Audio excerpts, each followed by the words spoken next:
Omicron से भी ज्यादा खतरनाक कोरोना का नया वेरिएंट BQ.1 और BQ.1.1। इसमें संक्रमण दर बहुत तेजी से फैलता है। चीन में दोनों वेरिएंट्स के प्रकोप और ये तेजी से इसी वजह से फैल रहा है कोरोना। अब ये जो दोनों वेरिएंट्स बताए जा रहे हैं, इनके संदर्भ में देखिए, इनका जो जाहिर है R0 वैल्यू है, जो इनकी जो संक्रमण दर है वो बहुत तेज है, बहुत तेजी से लोगों को ये एक से दूसरे में फैल रहा है। लेकिन बीमार कितना करता है, कितना सिक बनाता है और क्या वो प्राणघातक तक होता है। मॉर्टेलिटी रेट जिसकी हम चर्चा करते रहे कोविड की तमाम लहरों के दौरान, वो कुल मिलाकर सिनेरियो दिखाई क्या देता है? पहले से खतरनाक हुआ है क्या कोरोना, या पहले के मुकाबले अब दुनिया ज्यादा बेहतर तैयार है इस वायरस से निपटने के लिए? क्या धारणा बनाई जानी चाहिए इन फैक्ट्स के मद्देनजर? नया वेरिएंट BQ.1 और BQ.1.1, संक्रमण दर बेहद ज्यादा है, ओमिक्रॉन से ज्यादा घातक है, इम्यून सिस्टम पर ये बुरा असर डालेगा, ये कहते हैं वैज्ञानिकों के निकाले हुए फैक्ट्स।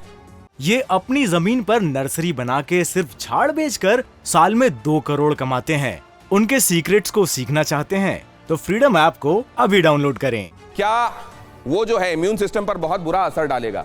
क्या अभी मौजूदा इम्यूनिटी को भेदते हुए जो इम्यूनिटी है बॉडी की, ह्यूमन बॉडी की तमाम जगहों पर, अलग अलग जगहों पर, क्या उसके लिए ये खतरनाक है? बहरहाल बताया यह जा रहा है कि डरने की नहीं, सावधान रहने की आवश्यकता है। यहां देखिए जरा 26 नवंबर चीन और भारत के केस, 27 नवंबर और 28 नवंबर। अगर आप ये देखते हैं अभी का कंपैरिजन, तो यहाँ 34,398 दिखाई देता है, तो यहाँ 389 दिखाई देता है। यहाँ 38,503 है चीन, तो भारत है 343। 39,047 ये चीन के केसेस है, तो 300 केसेस है भारत के। लेकिन सवाल ये भी है कि अगर ये आंकड़े इस समय निश्चिंत करते हैं, तो जितनी तेजी से कोरोना फैलता है, बहुत दिनों तक बहुत ज्यादा, अगर कोरोना अपनी पर आ जाए तो नहीं निश्चित रहा जा सकता, आप ये भी जानते हैं। लिहाजा आपको एक्सपर्ट्स बताएंगे कि आपको इस स्थिति को किस तरीके से देखना है।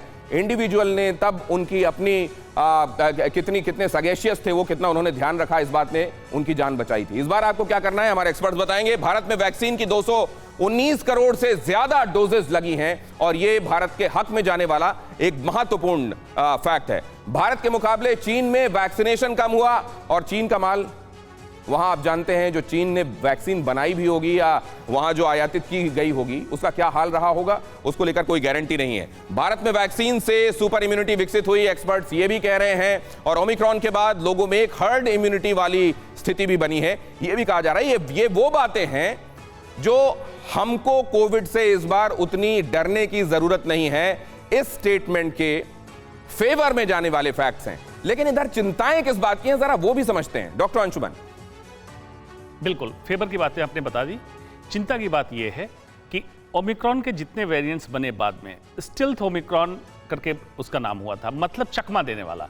ये नेचुरल टेंडेंसी होती है वायरस में, जब इम्यूनिटी ज़्यादा होगी, जैसे हमारे यहाँ है, तो इम्यून सिस्टम को चकमा देना सीख जाएगा। ये भी वेरिएंट चकमा देने वाला होगा। हमें देखना है लिथैलिटी, मतलब मौत कितनी हो रही है। अभी तक ट्रांसमिसिबिलिटी रेट ज़्यादा है, मौतें कम हैं। संक्रमण तो ज़्यादा हो रहा है लेकिन मौतें कम हैं। दूसरा, हम मास टेस्टिंग में कभी बिलीव नहीं करते थे, पहले भी नहीं किया था, आज भी नहीं कर रहे हैं। तो हमारे यहाँ नंबर ऑफ केसेज भी उतने नहीं होंगे, ये पॉजिटिव है। लेकिन एट द सेम टाइम आपको ये केयरलेस नहीं होना। ये अपनी जमीन पर नर्सरी बना के सिर्फ झाड़ बेचकर साल में 2 करोड़ कमाते हैं। उनके सीक्रेट्स को सीखना चाहते हैं तो फ्रीडम ऐप को अभी डाउनलोड करें।